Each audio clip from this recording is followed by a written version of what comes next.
दोस्तों आज की इस वीडियो में मैं आपको बताऊंगा कि फ़्लिपकार्ट के ऊपर जब आप कोई प्रोडक्ट सर्च करते हैं और उसमें प्रोडक्ट जब आप सर्च करते हैं तो उसमें फ़्लिपकार्ट की ओर से एक टैग डिफ़ाइन किया जाता है फ़्लिपकार्ट एश्योर्ड। अब जैसे यहाँ पे मैंने फ़्लिपकार्ट की वेबसाइट ओपन की हुई है और इसमें आप देखेंगे कुछ ऐसे प्रोडक्ट हैं जैसे कि आप ये देखते हैं इस तरह का जो फ़्लिपकार्ट की ओर से ये एफ एश्योर्ड यानी कि फ़्लिपकार्ट की ओर से इस प्रोडक्ट को एश्योर्ड किया जाता है कि जो प्रोडक्ट आपको रिसीव होगा वो कम्प्लीटली वेरीफाइड है और मोस्टली कस्टमर जो है इसको एक्सेप्ट कर चुके हैं और इस प्रोडक्ट की जो रेटिंग है वो कस्टमर को अच्छी रेटिंग है। यानी कि इस तरह के जो प्रोडक्ट होते हैं वो फ्लिपकार्ट की ओर से एश्योर्ड किए जाते हैं। यानी फ्लिपकार्ट उनको वेरीफाई करता है कि ये जो इस तरह के जो प्रोडक्ट होते हैं आप इसको परचेज कर सकते हैं और इसकी क्वालिटी आपको अच्छी मिलेगी।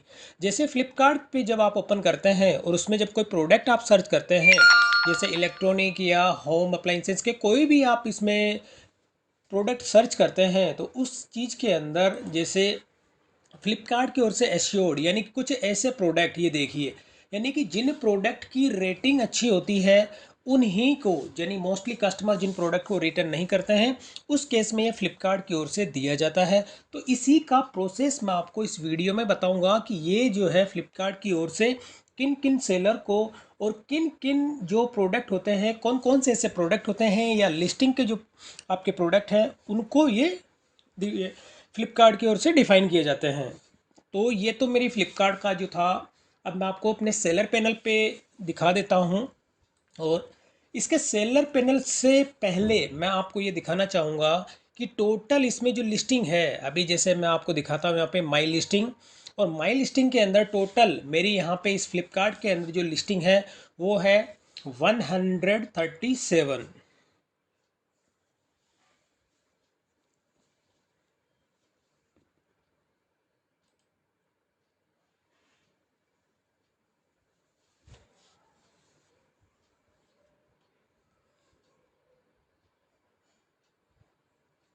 तो मैं इसे अपना लॉगिन कर लेता हूँ।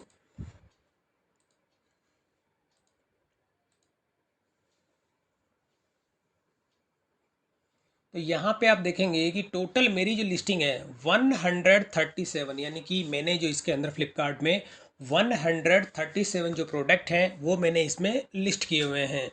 और यहाँ पर कुछ ऐसे मेरे प्रोडक्ट हैं जो यहाँ पे आप देखने को मिलेगा एफ ए से मीनिंग है फ्लिपकार्ट एश्योर्ड यानी कि आपका जो ये प्रोडक्ट है यानी कि जो ये लिस्टिंग है इसको आप फ्लिपकार्ट एश्योर का जो टैग है उसे आप डिफाइन कर सकते हैं। तो डिफाइन करने से पहले मैं आपको अपना इनबॉक्स दिखाऊंगा कि यानी फ्लिपकार्ट की ओर से जो आपका रजिस्टर्ड ईमेल एड्रेस होता है उस पर एक मेल आपको सेंड की जाती है कि आप किन किन प्रोडक्ट को फ्लिपकार्ट के जो एश्योर्ड का जो बैज है या टैग है आप उनको डिफाइन कर सकते हैं। तो पहले मैं आपको अपना इनबॉक्स भी दिखाता हूँ। तो यहाँ पे मुझे एक मेल रिसीव होती है फ्लिपकार्ट की ओर से, ये देखिए फ्लिपकार्ट सेलर हब।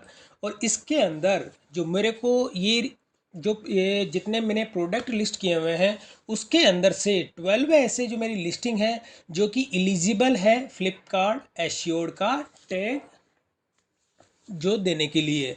यानी कि मेरी लिस्टिंग जो ऐसी थी जिसमें से सेलेक्टेड यानी मैं सभी को जो है अभी फ्लिपकार्ट एश्योर्ड की ओर से उसमें टैग डिफाइन नहीं कर सकता।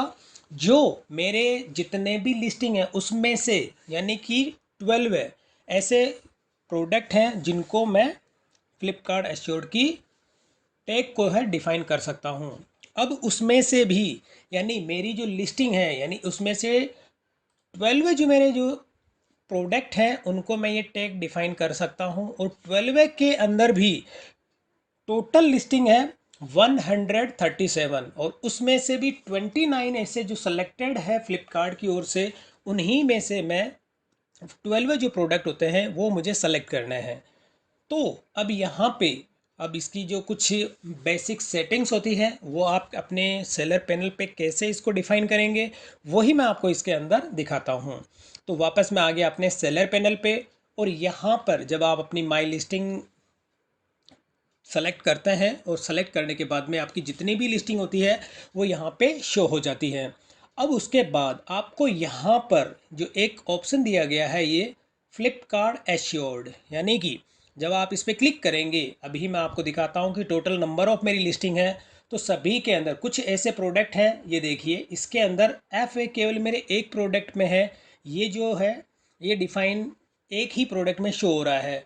और बाकी की और भी लिस्टिंग अगर आपको देखनी है तो यहाँ पे 10 की जगह मैं 100 कर देता हूँ। तो ये मेरी टोटल जितने भी मेरी 100 है उन सबको यहाँ पे शो कर रहा है। अब इसमें मेरे सारे हैं, ये देखिए जितने में जो लिस्टिंग है, यानी कि फ्लिपकार्ट एश्योर्ड का जो टैग डिफाइन कर सकते हैं उनके आगे यहाँ पे ये सिंबल दिया गया है। यानी इन प्रोडक्ट को आप फ्लिपकार्ट एश्योर्ड की जो है टैग डिफाइन कर सकते हैं। तो इसमें से आपको ये फिल्टर करना है कि केवल एफ ए यानी फ्लिपकार्ट एश्योर्ड की जो लिस्टिंग है केवल वही इसके अंदर डिस्प्ले हो, बाकी के जो है वो लिस्टिंग इसमें डिस्प्ले ना हो। तो इसके लिए आप टॉप में आएंगे और यहाँ से आपको ये ऑप्शन सेलेक्ट करना है।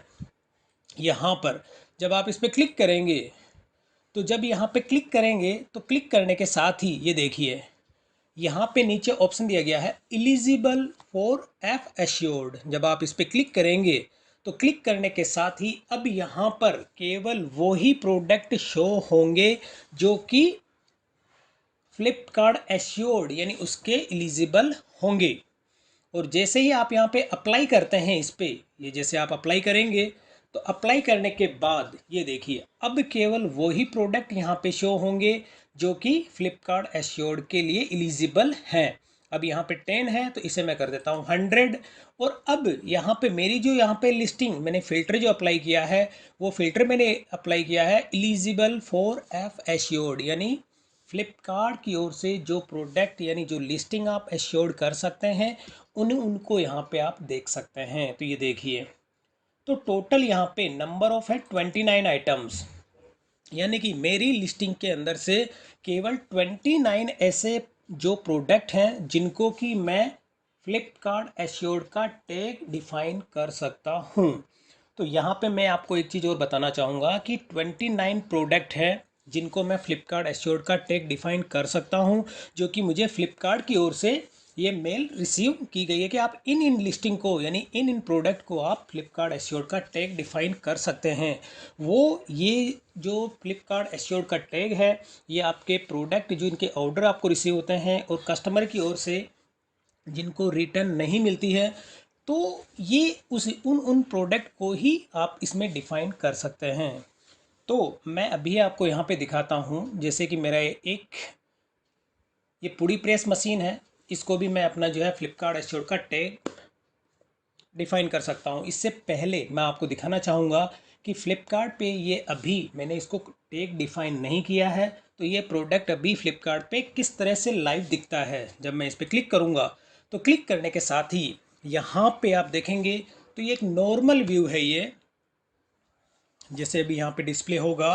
तो उस केस में फ्लिपकार्ट की ओर से अभी फ्लिपकार्ट एश्योर्ड का टैग इसमें मैं 1 मिनट दोबारा वापस इसको आपको दिखाता हूँ। ये देखिए इसे मैं कैंसिल कर देता हूँ।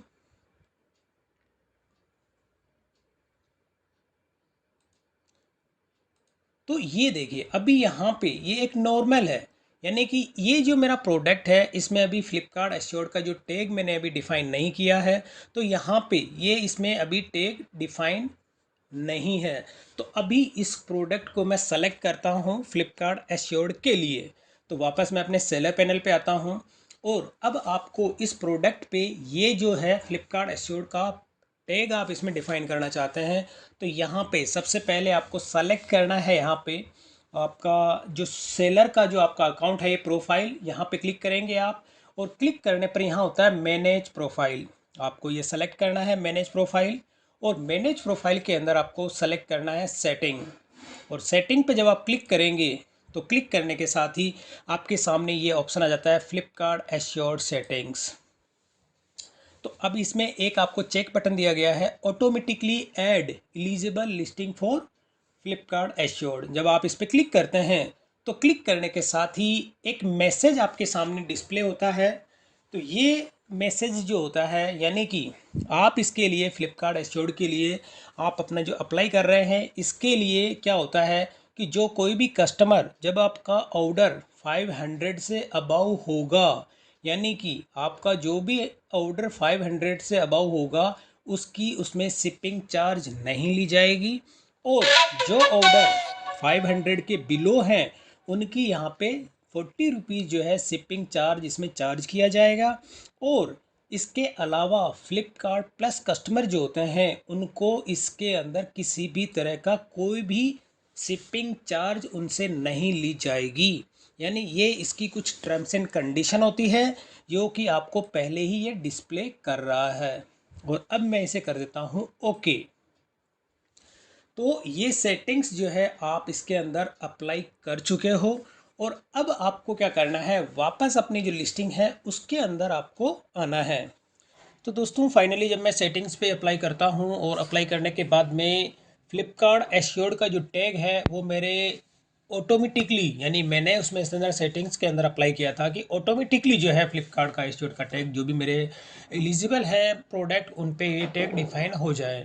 तो ये जो प्रोडक्ट की क्वांटिटी है, यानी कि नंबर ऑफ लिस्टिंग जैसे जैसे आप बढ़ाते हैं और उसी हिसाब से ये फ्लिपकार्ट एश्योर्ड के जो टैग है वो भी इसमें बढ़ते रहते हैं।